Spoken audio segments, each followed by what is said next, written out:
నెల్లూరు జిల్లా మనుబోలు మండలం గురువిందపూడి సమీపంలోని జాతీయ రహదారిపై రోడ్డు ప్రమాదం జరిగింది. ఈ ప్రమాదంలో కుసుమ అనే మహిళ మృతి చెందింది. భార్యాభర్తలు ఇద్దరు గూడూరు నుండి నెల్లూరు వైపు బైక్పై వెళ్తుండగా వెనకాల కూర్చొని ఉన్న భార్య కుసుమ ప్రమాదవశాత్తు జారి కింద పడింది. ఇంతలోనే వెనుక నుంచి వేగంగా వస్తున్న లారీ మహిళను ఢీకొట్టడంతో ఆమె అక్కడికక్కడే మృతి చెందింది.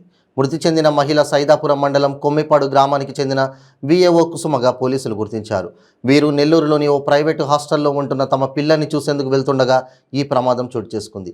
కేసు నమోదు చేసుకున్న పోలీసులు దర్యాప్తు చేస్తున్నారు.